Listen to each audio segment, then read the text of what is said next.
Tsy hoe nisy an'le gazo a Madagasikara iny dia andeha hanovokovoka be amoka hira hoa tazona amin'ny maha-professionnel anazy aho. Za tsy de mandefa punch mbola miolakolana be fa tonga de hoe kifena io nataoko de hono angamba izy idirako zany ho tao amin'ny vatony loha raha tsy faly tonga de zavatra direct. Legume Lucas, za mipetraka Andoharanofotsy. Le legume raha mivadika biby a de lo no tiako. Am'le CK anarako Lucas. Legume dictateur Tazomy, de dark DVRK, persa be tazomy, ouverture deuxième manira-pitiavana nataoko iny nefa tonga de nety. Deuxième zana-piasa autotune tao anatin'ny hirako, misy souvenir be da be amin'iny.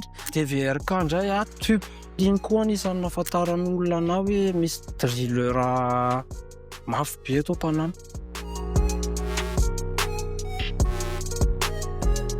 Faly loha satria raisin'ny publika tsara teo amin'ny toroko aho na eo amin'ny tabataba hafa mihitsy teo amin'ny toroko, tabataba farak'izay mafy indrindra neniko hatramin'izay nanaovako spectacle.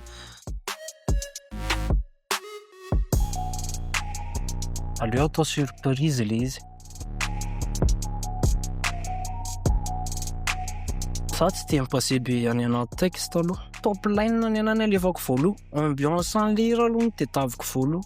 Manoratra texte avy eo za manoratra texte tsy maiko zany aho manoratra texte hoe mila vitaiko androany le texte fa dinihako tsara même na any anaty bus eny ambony taxi moto any tsy haiko any aho mahita zavatra mandalo tampoka ato tsy haiko hoe tonga de manoratra avy hatrany mihitsy a de andrasako fotoana kely iny ao anatin'ny fotoana iny aho mandinika hoe inona avy ny zavatra tokony ho teneniko. Teknika ana texte koa tsy mitovy amin'ny rehetrarehetra fa ny anahy zavatra mitony textako.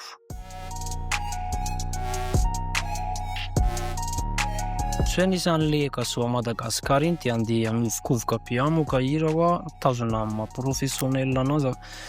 Hira tsy maintsy mandeha foana, ny clip tsy maintsy mandeha foana fa ny azoko tenenina angamba ny hoe manomana projet za sy ny ekipa ao a. So teneniko le izy hoe EP sa mixtape sa album sa iza sa collaboration miaraka amin'izy.